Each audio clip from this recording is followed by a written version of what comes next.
reported. My name is Joe Gishoro. I start with the Daily Nation. Yes. And they are going with the headline, Black Monday, Death at Dawn, when the residents of Jerusalem and Kamushiri villages in Maimahiu retired to bed on Sunday night. After a day spent attending church service with loved ones, visiting with family and friends, or preparing children for school, they looked forward to a new busy week. But unbeknownst to them, tragedy lay in wait uphill in a gully that had collected massive flood waters. And then early yesterday, a slurry of mud, rocks and trees came down, sweeping away everything in its path, leaving 46 people and counting dead. It's a story you can read on pages 2 and 3. Nature's fury. Vehicles on the Nairobi Maimahiu Road were also swept away by the raging waters. 46, those were the bodies recovered after the Maimahiu tragedy. The search for victims and survivors is still ongoing. 102 people rescued and who are recuperating at the Maimahiu and Naivasha sub-county hospitals. I have seen this morning a quote attributed to the Nakuru County Governor. Yeah. This is Susan Keheka, and they're actually saying that the death toll has actually hit 70. That was as of yesterday, and so it's a tragic moment. Actually, I was sharing with Maria when I found her in the morning, and I was telling her this reminded me of the Solai Dam tragedy, still in Nakuru County, and looking at some of the videos and also some of the pictures, it's a very unfortunate because young children, men, women have been devastated by the floods, and let's continue to pray for our nation, Kenya, for such a time as this. Read that devastating story. It's on page 2 and 3. You remember yesterday also confusion that was on, especially after the very late statement from the Education Ministry, confusion over school reopening as Mashogu defense move. Thousands of primary and secondary school students trooped to their respective schools early yesterday, unaware that the government had pushed forward the opening dates for the second term by a week. The late night announcement caught many parents unawares, as many of them had already sent their children to school the previous night for overnight travel to various institutions across the country. Read that on page 4 and 5. Yeah. Back page of the Nation, I see vetting committees for ID applicants now scrapped. Immigration PS's role of verifying eligibility will solely lie with chiefs and security agencies. New rules, which kick in tomorrow, apply to Kenyans in border counties. So there is a change in rule in as far as eligibility of those seeking IDs is concerned. You can read that, the back page of the Daily Nation. I also see KQ suspends flights to Kinshasa in protest over detention of crew. The national carrier Kenya Airways has suspended its flights to Kinshasa, citing continued detention of its crew by DR Congo government over a controversial consignment of bank notes. In an update yesterday, the airline said the suspension will take effect from today, pointing out difficulties in supervision and support of its operations in Kinshasa.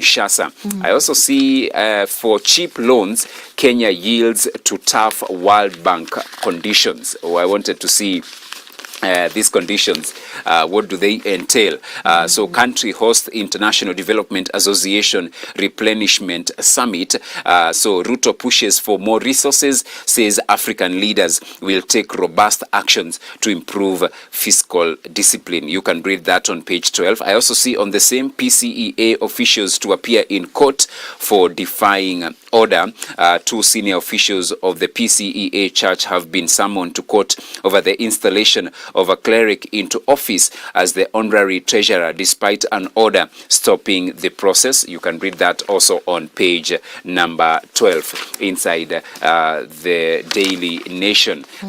Looking at the business section inside the Nation, change to see counties pass finance bills by June 30th. Move is meant to help counties boost own source revenues. I also see 20 foreign institutions institutional investors exit NSE in 3 months, right? That you can also read. NSSF to pay tech firm 103 million shillings for contract breach. Wow. All right. You can read that also on the county news segment. DN2 pull out. It is the powering SME, and they're saying cold chain magic for white meat products. The affordable, sustainable, solar-powered freezers and mobile cold trucks, a game changer for small-scale fish producers and traders. Read that on page 2 and 3. Finally, the sports pages. They are saying today it's the big one.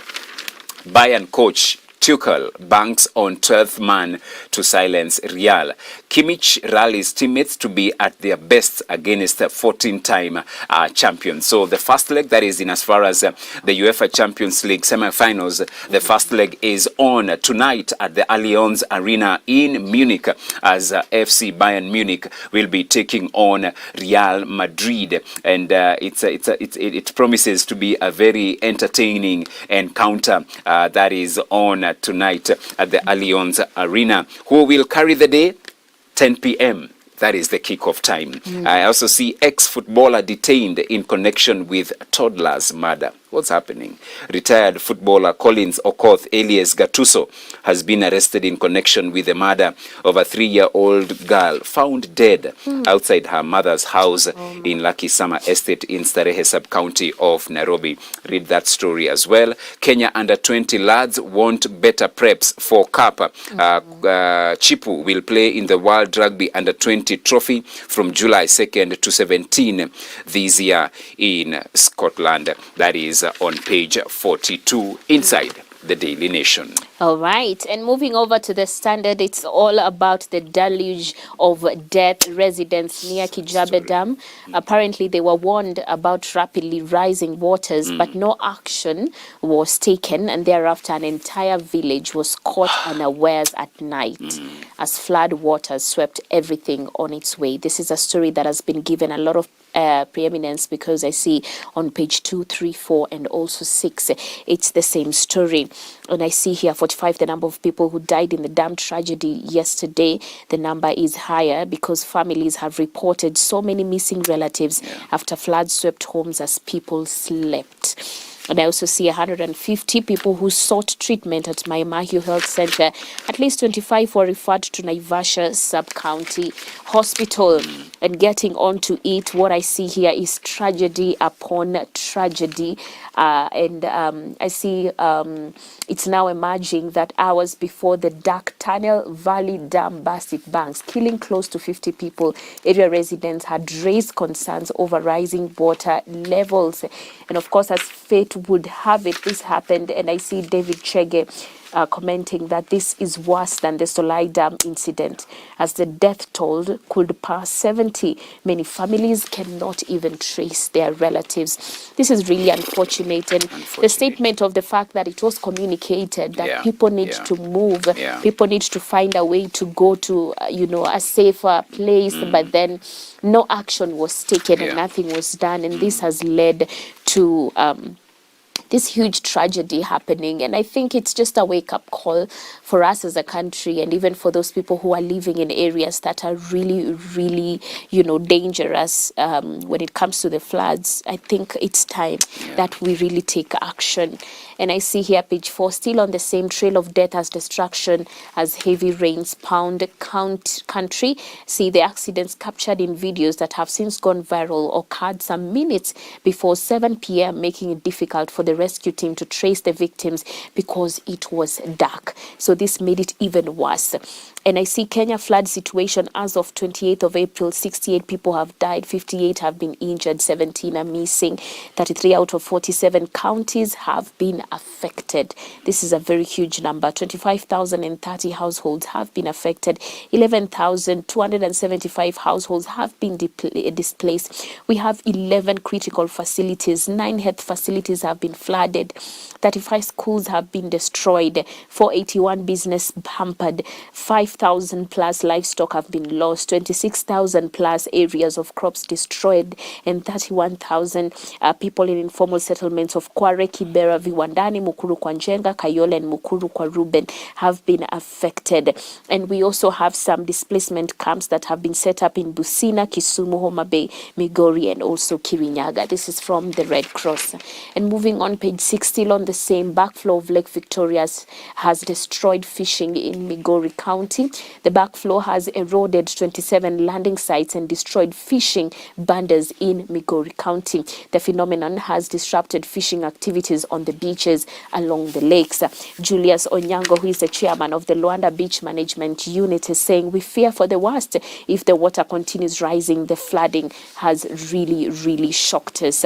And I see climate change disaster here. Gachagua stating that the flood victims in schools will be relocated.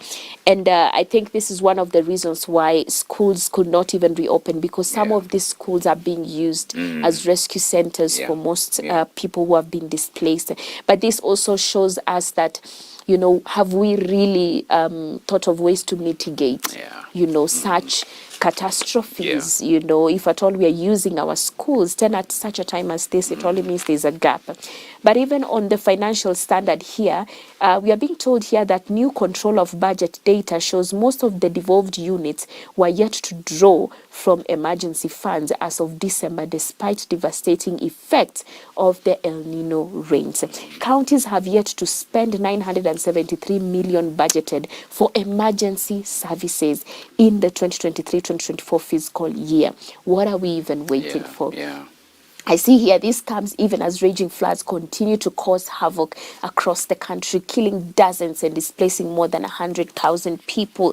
And this is really unfortunate, because we are expecting that at such a time as this, then the emergency fund and the money that has been put aside for these things, the emergency kitting, would now play in part. But then we are seeing here that counties are still sitting on almost 1 billion shillings and not putting it to use, even with everything that is happening. We need to pray for wisdom so that, you know, this money can be used for the right reasons. And moving on in page 56 here for the sports updates, I see Madrid wary of Bayern in European Classical. And I see Germans host Real Madrid in Champions League semis first leg today. La Liga leaders have shaded the Bundesliga side across their 26 encounters with 12 wins to Bayern's 11. And moving on, I see how Chipo's resilience lifted Kenya to World Rugby Under-20 trophy. Kenya have qualified for the World Rugby U20 Trophy 2024 that is to be held in Scotland. And lastly, Man City keep pressure on Arsenal in EPL title race. Right. So that is what is being reported in the dailies this morning. Make sure you're grabbing your favorite copy. Get to see what's being reported. A lot is happening in our country. But let us not also relent in as far as praying for our motherland is concerned, praying for our counties, our regions. Let's continue to cover this land with the blood of the Lamb in Jesus' mighty name. Right about now, we are taking a short break. This is to pave way for the video of the day.